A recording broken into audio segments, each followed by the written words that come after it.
Channel. ನಾವಿತ್ತು ಮಾಡ್ತಿರೋದು ನುಗ್ಗೆಕಾಯಿ ಸಾಂಬಾರು. ಬನ್ನಿ ಹೇಗೆ ಮಾಡೋದು ಅಂತ ನೋಡೋಣ. 1 ಕಪ್ಪಷ್ಟು ನುಗ್ಗೆಕಾಯಿ, ಒಂದು ಅರ್ಧ ಕಪ್ಪಷ್ಟು ತೊಗರಿಬೇಳೆ, ಒಂದು ಅರ್ಧ ಕಪ್ಪಷ್ಟು ಹೆಸರು ಕಾಳು, ಸ್ವಲ್ಪ ತರಕಾರಿ ಮಿಕ್ಸ್, ನಿಮ್ಗೇನೇನು ಬೇಕೋ ಅಂತ ತರಕಾರಿ, 1 ಸ್ಪೂನ್ ಉಪ್ಪು, ಸ್ವಲ್ಪ ಕರಿಬೇವಿನ ಸೊಪ್ಪು, 1-2 ಟೊಮೊಟೊ, 1 ಈರುಳ್ಳಿ, ಸ್ವಲ್ಪ ಕೊತ್ತಂಬರಿ ಸೊಪ್ಪು, 1 ಗೆಡ್ಡೆ ಬೆಳ್ಳುಳ್ಳಿ, ಒಂದು ಸ್ವಲ್ಪ ಎಣ್ಣೆ, ಜೀರಿಗೆ, ಸಾಸಿವೆ, ಧನಿಯಾ ಪುಡಿ, ಖಾರದ ಪುಡಿ. 1 ಕುಕ್ಕರ್ ತೊಗೊಂಡು ಅದರಲ್ಲಿ ತೊಳೆದಿರುವಂಥ ಹೆಸರು ಬೇಳೆನೂ ತೊಗರಿಬೇಳೆ ಹಾಕಿದ್ದಾದಮೇಲೆ ಬೆಳ್ಳುಳ್ಳಿ 1 ಗೆಡ್ಡೆ ಸುಲಿದು ಎತ್ತಿಟ್ಕೊಂಡಿರ್ತೀವಿ, ಒಂದು ಸ್ವಲ್ಪ ತರಕಾರಿ ನಿಮ್ಗೆ ಯಾವುದ್ಯಾವ್ದು ಬೇಕೋ ಅದು ಮಿಕ್ಸು, 1-2 ಟೊಮೊಟೊ, ಒಂದು ಸ್ವಲ್ಪ ಎಣ್ಣೆ, ಬೇಯಬೇಕಲ್ಲ ಕ್ಲೀನಾಗಿ ಹೆಸರು ಬೇಳೆ ಎಲ್ಲ ಚೆನ್ನಾಗಿ ಮ್ಯಾಶ್ ಆಗಬೇಕು.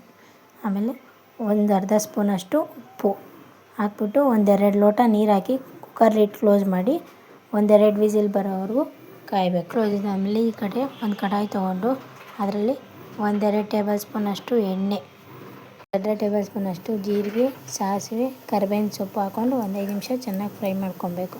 ಫ್ರೈ ಮಾಡಿದಾದಮೇಲೆ ಒಣಮೆಣ್ಸಿನ್ಕಾಯಿ 1 ಒಂದು ಈರುಳ್ಳಿ ಸಣ್ಣದಾಗಿ ಹಚ್ಚಿಟ್ಕೊಂಡಿರೋದು ಅದನ್ನು ಹಾಕ್ಕೊಂಡು 1 5 ನಿಮಿಷ ಚೆನ್ನಾಗಿ ಫ್ರೈ ಮಾಡ್ಕೊಬೇಕು.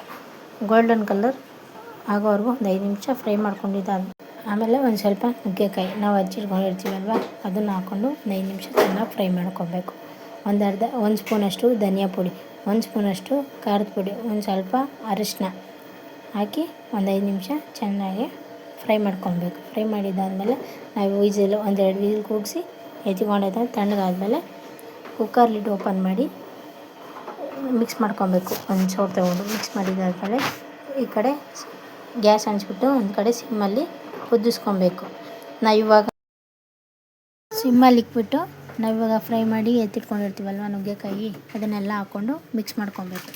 ಮಿಕ್ಸ್ ಮಾಡ್ಕೊಂಡಿದ್ದಾದಮೇಲೆ ಅದೇ ಕಡಾಯಿಗೆ 1-2 ಲೋಟ ನೀರು ಹಾಕ್ಬಿಟ್ಟು ಕುಕ್ಕರ್ಗೆ ಹಾಕ್ಕೊಬೇಕು. ಹಾಕಿದ್ದಾದಮೇಲೆ ಚೆನ್ನಾಗಿ ಕುದಿಸ್ಕೊಬೇಕು. ಒಂದು ಸ್ವಲ್ಪ ಕೊತ್ತಂಬರಿ ಸೊಪ್ಪು ಹಚ್ಚಿಟ್ಕೊಂಡಿರ್ತೀವಲ್ವ ಸಣ್ಣದಾಗಿ ಅದನ್ನು ಹಾಕಿ 1 ಸ್ಪೂನಷ್ಟು ಉಪ್ಪು ಹಾಕಿ ಮಿಕ್ಸ್ ಮಾಡ್ಕೊಬೇಕು. ಮಿಕ್ಸ್ ಮಾಡಿದ್ದಾದಮೇಲೆ ಚೆನ್ನಾಗಿ ಕುದಿಸ್ಕೊಬೇಕು. ಚೆನ್ನಾಗಿ ಕುದಿದಾದ್ಮೇಲೆ ಇಷ್ಟ ಆದರೆ ಲೈಕ್ ಮಾಡಿ, ಶೇರ್ ಮಾಡಿ, ಕಮೆಂಟ್ ಮಾಡಿ. ನಾವು ಯೂಟ್ಯೂಬ್ ಚಾನಲ್ನ ಪ್ಲೀಸ್ ಸಬ್ಸ್ಕ್ರೈಬ್ ಮಾಡ್ಕೊಳ್ಳಿ.